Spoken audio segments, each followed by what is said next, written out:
भगवान श्री कृष्ण का जन्म। श्रीमद् भागवत गीता में श्री भगवान कहते हैं कि उनका प्राकट्य, जन्म तथा कार्यकलाप सभी दिव्य हैं और जो उन्हें ठीक से समझ लेता है वो तुरंत ही वैकुंठ जाने का भागी बन जाता है। श्री भगवान ने प्राकट्य या जन्म किसी सामान्य पुरुष के जैसा नहीं होता, जिसे विगत कर्मों के आधार पर भौतिक शरीर धारण करने के लिए बाध्य होना पड़ता है। श्री भगवान के प्राकट्य की व्याख्या द्वितीय अध्याय में की गई है। वे स्वेच्छा से प्रकट होते हैं। जब भगवान के अवतार लेने का समय निकट आ गया तो नक्षत्रगण अत्यंत शुभ हो गए। रोहिणी नक्षत्र भी, जो फलित ज्योतिष्य के अनुसार शुभ माना जाता है, प्रबल था। रोहिणी ब्रह्मा के प्रत्यक्ष संचालन के अंतर्गत माना जाता है। ज्योतिष के अनुसार नक्षत्रों की उपयुक्त स्थिति के अतिरिक्त विभिन्न ग्रहों की भिन्न भिन्न स्थितियों के कारण शुभ तथा अशुभ क्षण उपस्थित होते रहते हैं। श्री कृष्ण के जन्म के समय सारे ग्रह स्वयमेव इस तरह स्थित हो गए जैसे कि सब कुछ शुभ बन गया। उस समय पूर्व, पश्चिम, दक्षिण, उत्तर सभी दिशाओं में शांति और संपन्नता का वातावरण था। आकाश में शुभ नक्षत्र दिख रहे थे और पृथ्वी पर सभी नगरों तथा ग्रामों या गोचरों में जन जन के मन में सौभाग्य के लक्षण दृष्टि गोचर कर रहे थे। नदियां जल से पूर्ण होकर प्रवाहित हो रही थीं और सरोवरों में सुंदर कमल खिले हुए थे। जंगल सुंदर पक्षियों एवं मोरों से परिपूर्ण थे। जंगल के सारे पक्षी मधुर वाणी में गाने लगे और मयूर मयूरियों के साथ नाचने लगे। वायु अपने साथ विविध पुष्पों की सुगंध लेकर मंद मंद बहने लगी, जिसका सुखद स्पर्श मन को मोहने लगा था। जो ब्राह्मण अग्नि में यज्ञ करने के अभ्यस्त थे, उन्हें आहुतियों के लिए अपने अपने घर अत्यंत सुहाने लगने लगे। आसुरी राजाओं के उत्पातों के कारण ब्राह्मणों के घरों में हवन आदि यज्ञ लगभग बंद हो चुके थे, किंतु अब उन्हें शांतिपूर्वक यज्ञ आदि करने के अवसर प्राप्त हो रहे थे। यज्ञों पर प्रतिबंध लगाने के कारण ब्राह्मण मानसा वाचा कर्मणा अत्यंत दुखी थे, किंतु श्री कृष्ण के जन्म के समय उन सबके मन स्वयमेव प्रसन्नता से पूर्ण हो गए, क्योंकि उन्होंने आकाश में श्री भगवान के जन्म लेने की घोषणा करने वाली दिव्य वाणी गुंजारित होती हुई सुनाई दी थी। गंधर्व और किन्नर लोक के वासी गाने लगे तथा सिद्ध चरण लोक के वासी श्री भगवान की सेवा में प्रार्थनाएं करने लगे। स्वर्ग लोकों में देवता अपनी पत्नियों के साथ, विद्याधर अपनी पत्नियों के साथ नाचने लगे। ऋषि मुनि तथा देवता प्रसन्न होकर फूल बरसाने लगे। समुद्र तट पर हल्की हल्की तरंगों की ध्वनि सुनाई दे रही थी और समुद्र के ऊपर आकाश में जो बादल थे वो मोहक गर्जना करने लगे। जब ऐसा संयोग उपस्थित हो गया तो घट घट के वासी भगवान श्री विष्णु अंधेरी रात में श्री भगवान के रूप में देवकी के समक्ष प्रकट हुए, जो एक देवी जैसी लगती थी। उस समय भगवान विष्णु के प्राकट्य की तुलना रात्रि के समय पूर्व दिशा में उदित होने वाले पूर्ण चंद्रमा से की जा सकती थी। यहाँ यह उत्पत्ति उठाई जा सकती है कि चूंकि भगवान श्री कृष्ण अष्टमी के दिन उत्पन्न हुए, अतः उस दिन पूर्ण चंद्रमा उदय हो ही नहीं सकता। इसके उत्तर में यह कहा जा सकता है कि भगवान श्री कृष्ण उस वंश में उत्पन्न हुए जो चंद्रमा की वंश परंपरा में था। अतः यद्यपि उस रात्रि को चंद्रमा अधूरा था, किंतु चंद्रमा के वंश में ही श्री भगवान के जन्म लेने के कारण चंद्रमा अत्यधिक प्रसन्न था। अतः भगवान श्री कृष्ण की कृपा से वह पूर्ण चंद्र में उदय हुआ। खमानिक्य नामक ज्योतिष्य ग्रंथ में भगवान श्री कृष्ण के जन्म के समय नक्षत्रों का अत्यंत सुंदर वर्णन मिलता है। उससे पुष्टि होती है कि उस शुभ क्षण में उत्पन्न यह शिशु परम ब्रह्म या परम सत्य था।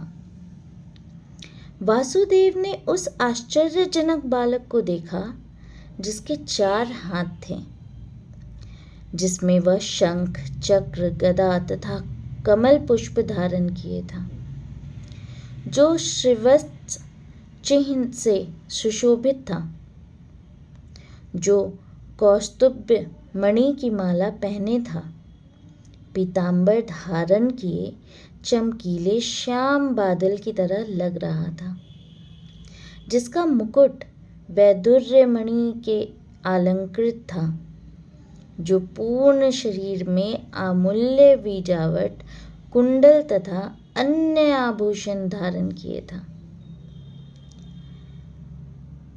और जिसका सर केशराशि से अंकलित था। बालक के आदित्य रूप के कारण वासुदेव आश्चर्यचकित हो गए।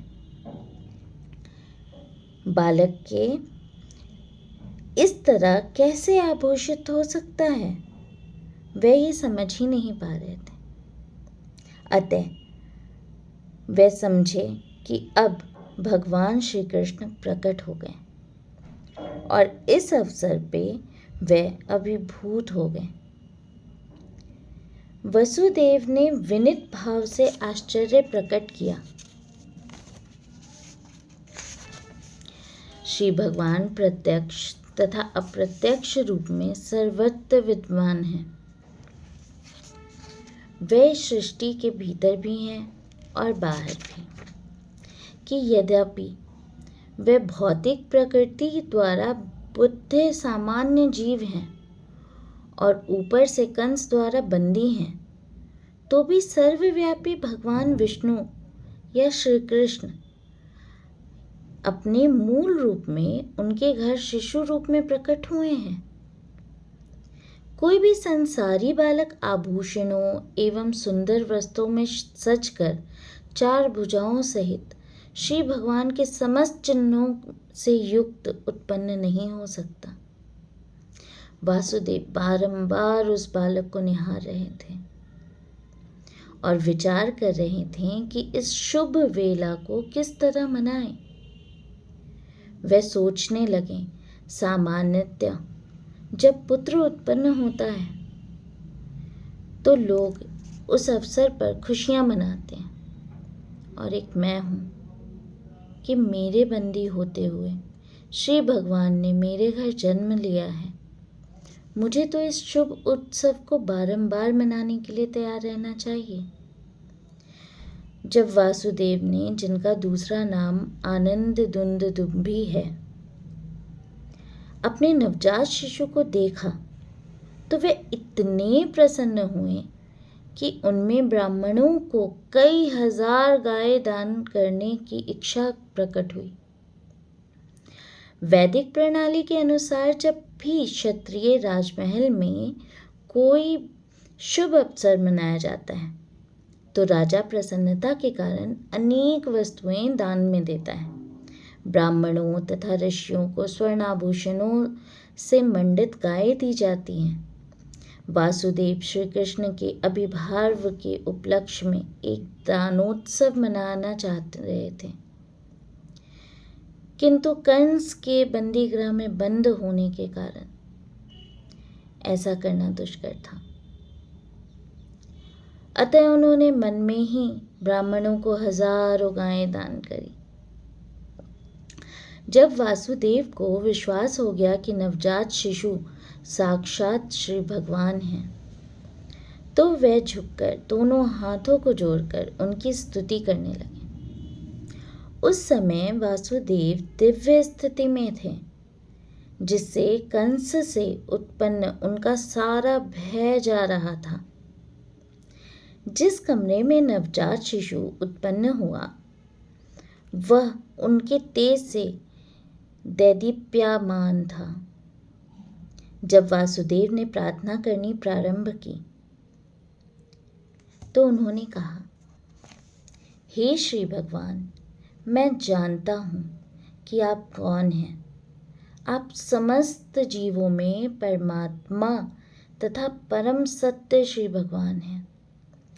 आप अपने ही शाश्वत रूप में प्रकट हुए हैं, जिसका हम प्रत्यक्ष अवलोकन कर रहे हैं। मैं जानता हूँ कि आप मुझे कंस के भय से मुक्त करने के लिए प्रकट हुए हैं। आप इस भौतिक जगत से संबंधित नहीं हैं। आप वही पुरुष हैं जिनकी भौतिक प्रकृति पर चितवन मात्र से ही दृश्य जगत उत्पन्न होता है। कोई यह तर्क दे सकता है कि अपनी चितवन मात्र से समस्त दृश्य जगत की उत्पत्ति करने वाले भगवान श्री वासुदेव की पत्नी देवकी के गृह में नहीं आ सकते? इस तर्क के उच्छेद करने से वसुदेव ने कहा, हे प्रभु, इसमें आश्चर्य नहीं है कि आप देवकी के गर्भ में प्रकट हुए हैं, किंतु सृष्टि की रचना भी इसी प्रकार से हुई थी। आप महाविष्णु के रूप में कर्णार्णव के शयन कर रहे थे और आपकी श्वास प्रक्रिया से अनेक ब्रह्मांडों की उत्पत्ति हो गई थी। फिर आप प्रत्येक ब्रह्मांड में गर्भोदशकाय विष्णु के रूप में प्रविष्ट हुए। फिर आपने शिरोदशकाय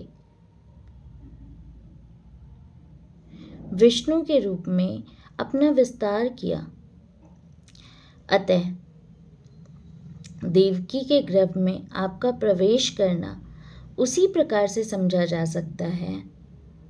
आप प्रविष्ट हुए प्रतीत होते हैं, किंतु उसी के साथ साथ आप सर्वव्यापक हैं। हम भौतिक उदाहरणों के माध्यम से आपके प्रवेश तथा अप्रवेश को समझ सकते हैं। 16 तत्वों में विभाजित होने पर भी संपूर्ण भौतिक शक्ति कायम रहती है और भौतिक शरीर 5 स्थूल तत्वों पृथ्वी, जल, अग्नि, वायु तथा आकाश का संयोग मात्र है। जब भी कोई भौतिक शरीर बनता है तो ऐसा लगता है कि ये मनुष्य तत्व पूर्ण सज्जित हो रहे हैं, किंतु वास्तविकता यह है कि ये सारे तत्व शरीर के बाहर हमेशा विद्यमान रहते हैं। इसी तरह यद्यपि आप देवकी के गृह में शिशु रूप से प्रकट हुए हैं, किंतु आप उनके बाहर भी विराजमान हैं। आप सदैव अपने धाम में रहते हैं, फिर भी आप करोड़ों रूपों में अपना विस्तार कर सकते हैं। मनुष्य को बहुत ही बुद्धि के साथ आपके अवतार को समझना चाहिए, किंतु क्योंकि आपसे भौतिक शक्ति का भी उद्भूत है। आप भौतिक शक्ति के उसी प्रकार मूल स्रोत हैं, जिस तरह प्रकाश का स्रोत सूर्य है। सूर्य प्रकाश सूर्यमंडल को आच्छादित नहीं कर सकता। न आपसे उद्भूत होने के कारण भौतिक शक्ति आपको आच्छादित कर सकती है। आप भौतिक प्रकृति के तीनों गुणों में रहते प्रतीत होते हैं, किंतु वास्तव में ये तीनों गुण आपको आच्छादित नहीं कर सकते। इसे बड़े बड़े विद्वान दार्शनिक जानते हैं। दूसरे शब्दों में, यद्यपि आप भौतिक शक्ति के भीतर प्रतीत होते हैं, किंतु आप उनसे कभी आच्छादित नहीं होते। वेदों का कथन है कि परब्रह्म अपना तेज प्रकट करता है, जिसके फलस्वरूप प्रत्येक वस्तु प्रकाशित होती है। ब्रह्म संहिता से पता चलता है कि ब्रह्म ज्योतिष परमेश्वर के शरीर से उद्भूत होती है और इसी ब्रह्म ज्योति से सारी सृष्टि उत्पन्न है। श्रीमद् भागवत गीता में यह भी कहा गया है कि श्री भगवान ही ब्रह्म ज्योति के आधार स्वरूप हैं, अतः मूलतः वे ही प्रत्येक वस्तु के आदि कारण हैं। किंतु अल्पज्ञ सोचते हैं कि जब श्री भगवान इस भौतिक जगत में आते हैं तो वे भौतिक गुणों को ग्रहण कर लेते हैं। ऐसे निष्कर्ष बहुत परिपक्व नहीं हैं और केवल अल्पज्ञ द्वारा ही सृजित हैं। आज की वीडियो में इतना ही। इसे हम कंटिन्यू करेंगे हमारी नेक्स्ट वीडियो में। Please be continue with me and have some knowledge about Krishna. Thank you so much.